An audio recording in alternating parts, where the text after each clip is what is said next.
नमस्कार दोस्तों, स्वागत है आपका मेरे चैनल सही ट्रेड में। मैं हूं सचिन और आज हम बात करने वाले हैं अर्निंग सीजन जो होता है उसमें स्टॉक आपको किस तरीके से ट्रेड करनी चाहिए। तो यहाँ पे आप देख रहे हैं ट्रेडिंग व्यू पे हमने आईसीआईसीआई प्रूडेंशियल का जो स्टॉक है वो ओपन किया है। पहले तो मैं आपको बता देता हूँ कि किस तरीके से आपको अर्निंग सीजन्स यहाँ पे ये जो दिखाई दे रहा है इसका सेटिंग करना होता है, क्योंकि अगर आपके पास ये सेटिंग नहीं होगा तो आपको पता नहीं चलेगा किस डेट के ऊपर रिजल्ट आ रहे हैं। वैसे तो आप न्यूज़ देख के पता कर सकते हैं, लेकिन चार्ट के ऊपर आपको ये ई जो होता है ये अर्निंग्स के लिए स्पेसिफाइड होता है, तो आपको पता चल जाता है कि इस दिन इसके रिजल्ट आने वाले हैं, तो आपको एनालिसिस करने के लिए आसानी हो जाती है। तो आपको क्या करना है, सिंपली सेटिंग्स में जाना होता है। यहाँ पे ये सेटिंग्स में आपको जाना है यहाँ पे, और उसके बाद यहाँ पे आपको इवेंट्स दिखाई देगा। इस इवेंट्स में आपको अर्निंग ऑन चार्ट्स के ऊपर सिलेक्ट करना है। जैसे ही आप अर्निंग ऑन चार्ट्स के ऊपर सिलेक्ट करते हो आपको ओके करना है। ओके करने के बाद आपको ये ई जो है अर्निंग्स का दिखाई देगा। तो इस दिन इवेंट है या फिर इस दिन कुछ अर्निंग्स है ये आपको पता चलेगा। ये तो पहला स्टेप हो गया कि कैसे इस तरीके से ई आपको यहाँ पे लेके आना है। दूसरा जो रूल है, जो स्ट्रेटजी मैं बता रहा हूं, उसमें आपको क्या करना है, ऐसे स्टॉक आपको ढूंढने हैं। रूल नंबर वन यहां पे है, ऐसे स्टॉक आपको ढूंढने हैं जो कि अर्निंग सीजन के पहले कंसोलिडेशन फेज में हो, यानी कि साइडवेज मूवमेंट में हो।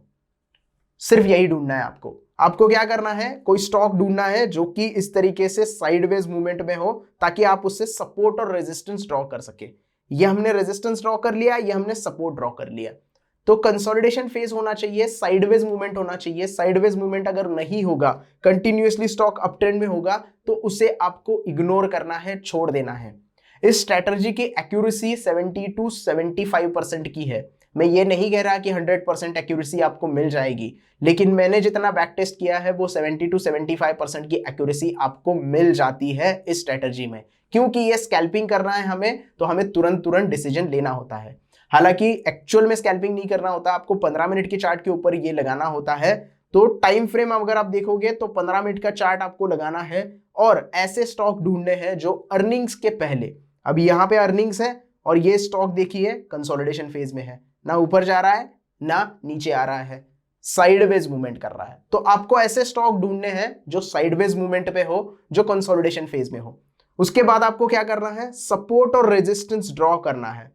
सपोर्ट और रेजिस्टेंस ड्रॉ कर लिया आपने, तो आपको आधा काम आपका हो गया।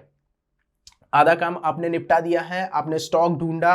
कभी कभी क्या होता है कि ये अर्निंग सीजन आपको आगे दिखाई देता है। अब इसमें दिखाई देगा कि नहीं पता नहीं मुझे, थोड़ा सा आपको लंबा जाना पड़ेगा, लेकिन फिर भी एक बार देख लेते हैं। यहां तो आगे अभी दिखाई देगा नहीं, लेकिन जब भी अर्निंग्स, अभी तो पिछले महीने ही रिजल्ट्स आए हैं, इसकी वजह से क्या हुआ है कि आगे आने वाले रिजल्ट अभी थोड़ा देर है। जैसे जैसे वो दिन करीब आएगा आपको यहाँ पे नीचे ई लिखे हुए आ जाएगा चार्ट के ऊपर ही, तो आपको पता चल जाएगा कि अर्निंग्स कब आने वाले हैं। तो उससे पहले आप पता कर सकते हैं कि स्टॉक कौन सी फेज में है, कंसोलिडेशन में है या फिर अप ट्रेंड में है या फिर डाउन ट्रेंड में है। तो आपको सबसे पहले क्या करना है, साइडवेज मूवमेंट, रेजिस्टेंस और सपोर्ट ड्रॉ करना है। अब जिस दिन भी अर्निंग्स होंगे, जिस दिन अर्निंग अनाउंस होंगे, उस दिन आप देख सकते हो एक बड़ा मूव आ जाता है। पहला रिएक्शन मार्केट दे देता है, हमें वो पहला रिएक्शन कैप्चर करना है। तो आपको क्या करना है, जो भी रेजिस्टेंस लेवल है, जो सपोर्ट लेवल है, उसके ऊपर का ऑर्डर लिमिट में प्लेस करके रखना है।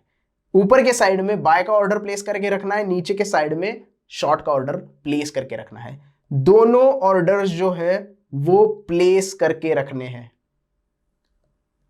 वेट नहीं करना है। क्रॉस होगा तो मैं बाय करूंगा, नीचे आएगा तो मैं बाय करूंगा, नहीं, दोनों ऑर्डर प्लेस करके रखो। यहां पे आपके ऑर्डर प्लेस होने चाहिए। जिस भी डायरेक्शन में आपका यहां पे ऑर्डर एग्जीक्यूट होता है, दूसरा वाला ऑर्डर आपको कैंसिल कर देना है।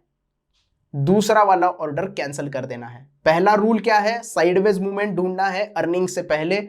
दूसरा रूल है साइडवेज मूवमेंट ढूंढने के बाद सपोर्ट और रेजिस्टेंस ड्रॉ करना है। तीसरा रूल है ऑर्डर प्लेस करके रखना है। बाय का ऑर्डर, सेल का ऑर्डर, दोनों ऑर्डर यहां पे प्लेस करके रखने हैं। That's it. और जिस भी डायरेक्शन में मूवमेंट आएगा, जो भी ऑर्डर पहला एग्जीक्यूट होगा, उसके अगेंस्ट वाला जो ऑर्डर है वो कैंसिल कर देना है, उसको डिलीट कर देना है, उसको पूरा बंद कर देना है, वो ऑर्डर कैंसिल हो जाना चाहिए। तो यहां पे आपका बाय ऑर्डर एग्जीक्यूट हो गया। रिस्क रिवॉर्ड आपको रखना है 1:2 का। कभी कभी 1:3, 1:4 मिल जाता है किसी किसी स्टॉक में, अगर मोमेंटम अच्छा हो गया तो। ज्यादातर के कैश के स्टॉक में आपको ये 1:4 का रिस्क रिवॉर्ड दिया जाता है, लेकिन आपको सिर्फ 1:2 का रिस्क रिवॉर्ड लेना है।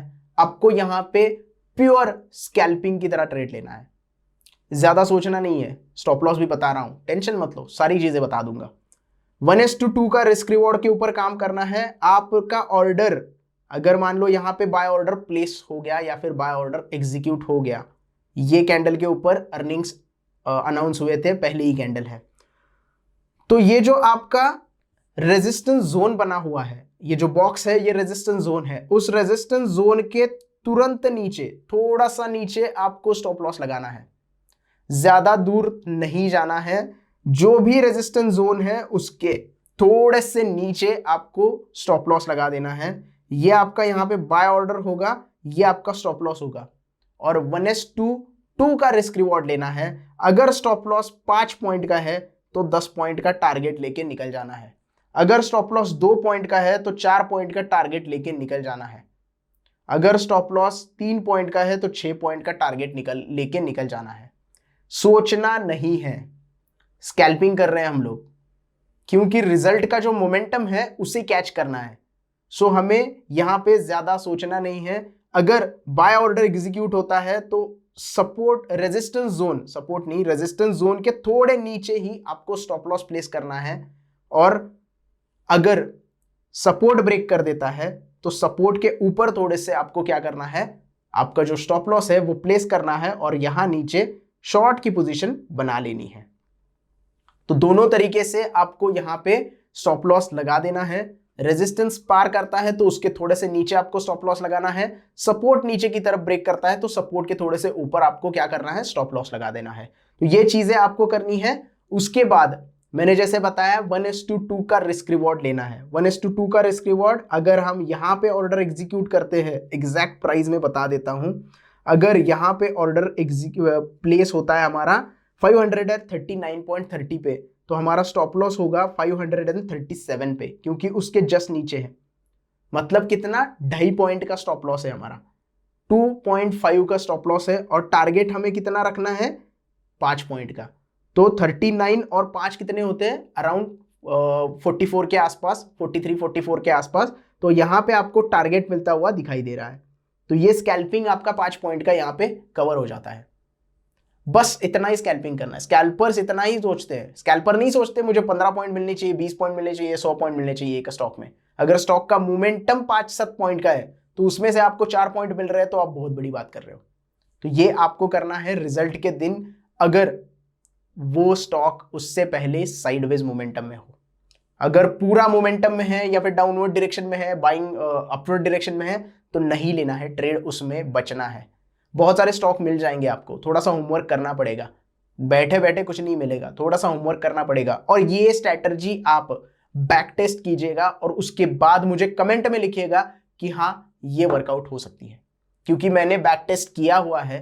मैं ये नहीं कह रहा कि 100% वर्कआउट होगी, 70-75% वर्कआउट होगी, कुछ में आपके स्टॉप लॉस भी हिट हो जाएंगे। फ्रैंक, टू बी फ्रैंक, जो है सीधा है, छुपा छुपा के कोई बात नहीं है भाई हमारी, बता देता हूं। स्टॉप लॉस भी हिट हो सकते हैं, लेकिन इट्स पार्ट ऑफ ट्रेडिंग, आपको ऐसे लेना है और निकल जाना है। अगर इस स्ट्रेटजी के साथ आप, मैंने जो फर्स्ट थिंग बताई है, पहली जो चीजें बताई है, रेवेन्यू, सेल्स, ऑपरेटिंग मार्जिन या इबिटा या जो भी चीजें हैं, वो अगर अच्छी आती है, उसके बाद रिएक्शन आता है, तो आप स्विंग ट्रेडिंग के लिए ये स्टॉक वेट कर सकते हो, इंट्राडे में लेने की जरूरत नहीं है। तो आप सेम स्ट्रेटजी अपनाइए, बाइंग कीजिएगा, और फिर आप स्विंग ट्रेडिंग के लिए कुछ दिन वेट कीजिएगा। फिर आप स्टॉप लॉस जो है वो ATR मेथड से लगा सकते हो। अगर रिजल्ट अच्छा है और आपको मोमेंटम नहीं कैच करना है, थोड़ा सा स्विंग के लिए देखना है, तो आप यहां पे क्या कर सकते हो, 5-10% या 15% के लिए 2-3 दिन के लिए या 5 दिन के लिए ट्रेड ले सकते हैं।